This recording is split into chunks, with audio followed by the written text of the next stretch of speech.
Alhamdulillahil ahadis samad, khalaqas samawati bighairi amad, alladzi lam yalid wa lam yulad, wa nasta'idzuhu min syarri hasidin idza hasad. Ashhadu an la ilaha illallah wahdahu la syarika lah, syahadatan nadkhulu bihan na'imal mukhallad. Wa ashhadu anna sayyidana Muhammadan abduhu wa rasuluhu al-muayyadul mumajjad. Allahumma salli wa sallim wa barik ala syafi'ina habibina wa uswatina sayyidina Muhammadin sallallahu alaihi wasallam wa ala alihi wa sahbihi wa man sara ala darbihi abadal abad. Amma ba'd, faya ayyuhan nas, usikum wa nafsi bitaqwallah faqad fazal muttaqun. A'udzu billahi minasyaitonir rajim. Ya ayyuhalladzina amanu taqullaha wal tanzur nafsum ma qaddamat lighad. Wattaqullah innallaha khabirun bima ta'malun. Jamaah Masjid Ar-Ridha yang dimuliakan Allah Subhanahu wa taala. Setiap pekan kita selalu diingatkan hidup akan lebih bermakna dengan ketakwaan, menjalankan kewajiban, menjauhi larangan. Sederhana, namun butuh kesungguhan, butuh perjuangan dalam penerapan. Nikmat Allah Subhanahu wa taala bisa kita rawat dengan syukur. Nikmat Allah Subhanahu wa taala bisa lepas dari kita dengan kufur. Ketika Allah Subhanahu wa taala sebagai pemberi memberikan nikmat kepada sesama, kepada orang lain, kita akan bersikap seperti apa? Kalau kita ingin tersiksa, kita iri saja. Tapi ketika kita ingin tetap nikmat, tetap nyaman, hati tentram, kita juga bersyukur. Nahnu qasamna bainahum ma'isyatum fil hayatid dunya. Kami, kata Allah, yang membagi penghidupan orang-orang di kehidupan dunia. Jamaah Jum'ah rahimakumullah. Al-Kisah tersebutlah seorang soleh yang sedang bertemu dengan seorang raja yang konon katanya raja tersebut bernama Al-Mu'tasim, Muhammad putra Harun ar-Rasyid. Orang soleh tadi masuk ke istana tanpa sepengetahuan Perdana Menteri. Saat berdekatan dengan raja, orang soleh memberi masukan, memberi saran, memberi nasihat pada baginda raja. Namun sang Perdana Menteri ini merasa terusik dengan kedatangan orang soleh tersebut yang tak dia kenal itu. Seketika tumbuhlah sifat iri dengki di hati sang menteri. Bisikan iri pun mulai berhembus. Sang menteri bertekad akan menghabisi orang itu, karena orang asing itu mulai mengambil hati sang raja. Menteri merasa posisinya mulai terancam dengan kedatangan orang soleh itu. Selang beberapa hari, menteri berusaha menghasut sang raja dengan menyampaikan hoax-hoax yang ia buat.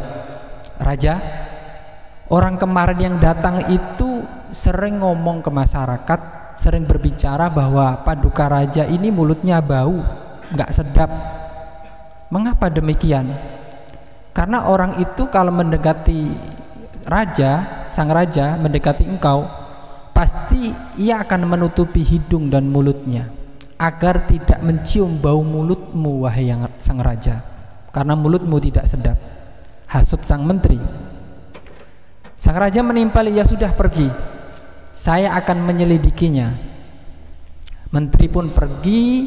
Ia langsung tidak pulang, langsung ke rumah orang soleh tersebut untuk menyampaikan undangan jamuan di rumah sang menteri. Undangan pun dipenuhi orang-orang soleh itu. Sang menteri memasak masakan hidangan yang dipenuhi oleh makanan-makanan yang lumayan masya Allah baunya.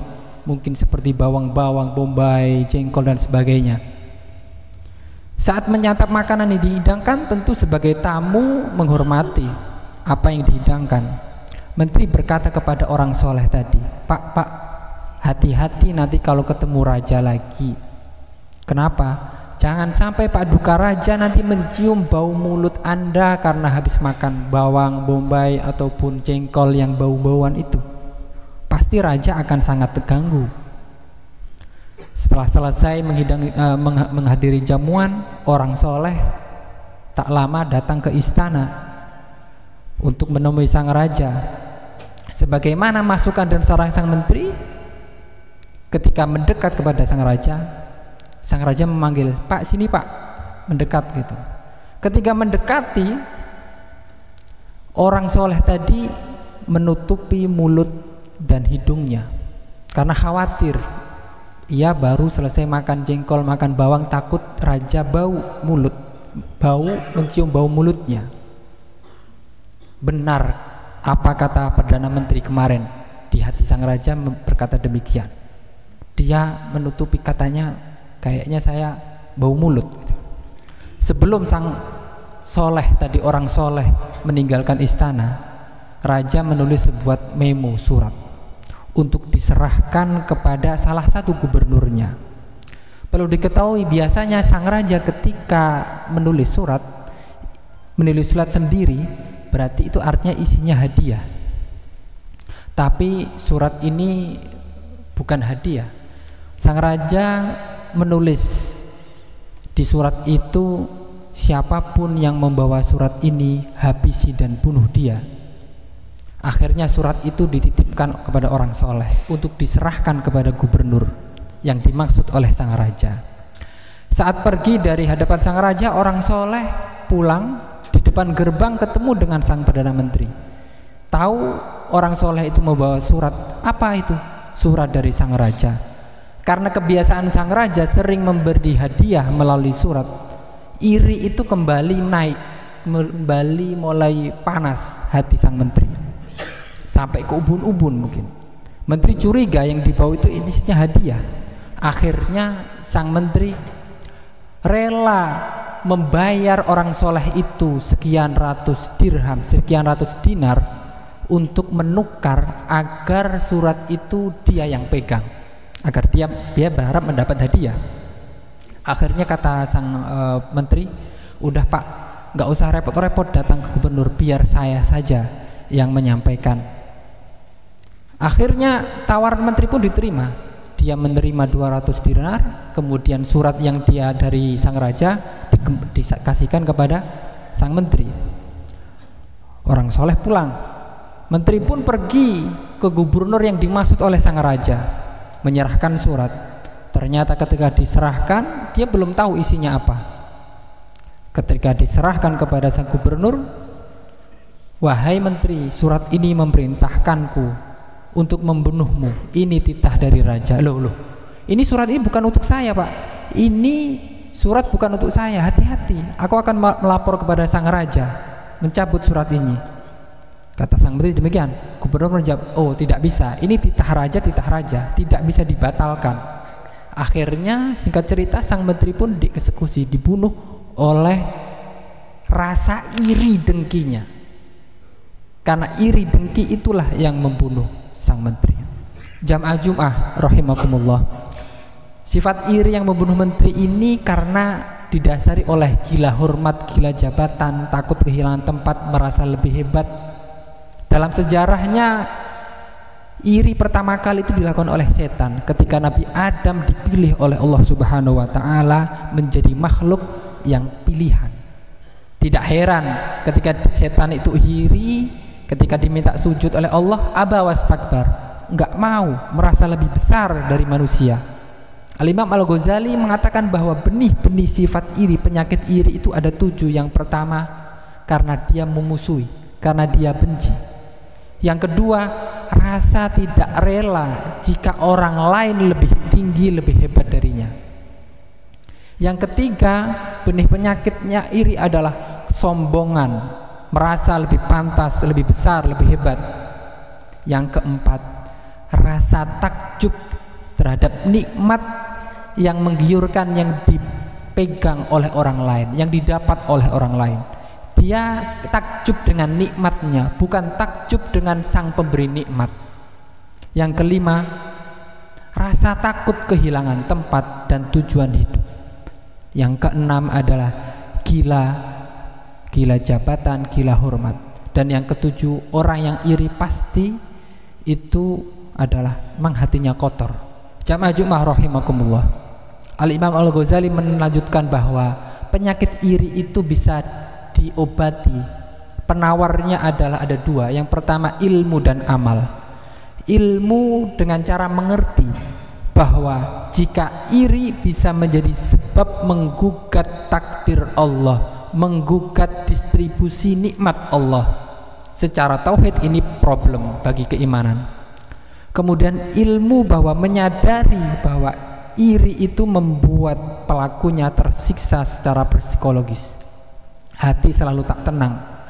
Katakan di dalam hati bahwa nikmat orang lain tak akan pindah ke kita walaupun kita iri 100% kepadanya. Obat yang kedua adalah amal. Amal dengan apa? Dengan memaksa diri kita untuk melakukan kebalikan, untuk melakukan kebalikan dari keinginan nafsu. Ketika hati kita susah melihat orang lain senang mendapat nikmat, paksakan untuk senang. Ketika mulut ini ingin mencaci orang yang mendapat nikmat, paksa untuk memuji. Ketika hati kita susah, hati sombong, paksa untuk rendah hati. Ketika tangan ini pelit, paksa untuk memberi. Semua penawar iri ini memang berat. Begitulah obat pahit di mulut, manis di akibat. Semoga Allah Subhanahu wa taala memberi pertolongan inayah kepada kita semua agar mampu mengikis penyakit hati sehingga kita digolongkan menjadi pribadi-pribadi ilaman atallaha biqalbin salim idja'a rabbahu biqalbin salim. A'udzu billahi minasyaitonir rajim. Am yahsuduna an-nasa 'ala ma atahumullahu min fadlih faqad atayna ala ibrahimal kitaba wal hikmata wa atainahum mulkan 'azima. Barakallahu li wa lakum ajma'in wa nafa'ani wa iyyakum ma fihi minal ayati wa dzikril hakim wa taqabbala minni wa minkum tilawatahu innahu was-sami'ul 'alim. Rabbi fir warham wa anta khairur rahimin.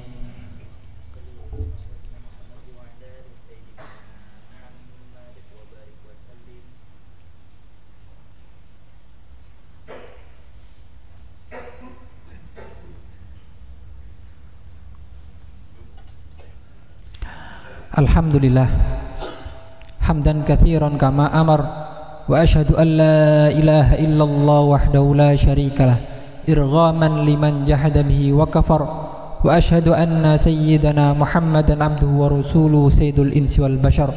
Allahumma salli wa sallim ala sayyidina Muhammadin wa ala alihi wa sahbihi mattasalat ainun binadhar wa udhun bi khabar. Amma ba'd, fa ya ayyuhan nas ittaqullaha haqqa taqwa wa hafidhu ala huduri salatil jum'ati wal jamaah wa alamu anna Allah amarna bi amrin bada fi bi nafsihi wa thanna bil malaikatil musabbihati bi qudsi fa qala ta'ala wa lam yazal qailan alima inna Allaha wa malaikatahu yusalluna 'alan nabi ya ayyuhalladzina amanu sallu 'alaihi wa sallimu taslima. Allahumma salli wa sallim ala sayyidina Muhammad wa ala ali sayyidina Muhammad kama sallaita wa sallamta ala nabiyyina Ibrahim wa ala ali nabiyyina Ibrahim fil alamin innaka Hamidum Majid. Allahumma ighfir lil muslimina wal muslimat wal mu'minina wal mu'minat al ahya'i minhum wal amwat innaka samiun qaribun mujibud da'awat wa ya qadiyal hajat. Allahumma a'izal islam wal muslimin wa ahlikal kafarat wal musyrikin wa a'likil kalimataka ila yaumiddin. Allahumma aminna fi durina wa aslih wulata umurina waj'alillahumma wilayatan fi man khafaka wattaqak. Allahumma idfa'anna al bala wal waba waz zina waz zalazil wal mihan ma dhahara minha ma batan an baladina Indonesia hadha khassah wa an sa'iri biladil muslimin amah ya rabbal alamin. Rabbana atina fid dunya hasanah wa fil akhirati hasanah wa qina adzabannar. Ibadallah, innallaha ya'muru bil 'adli wal ihsan wa ita'i dzil qurba yanha 'anil fahsya'i wal munkar wal baghi ya'udzukum la'allakum tadhakkarun fadhkurullahal 'azim yadhkurkum washkuru min fadli yutikum wa la dzikrullahi ajal wa akbar. Aqimissalah.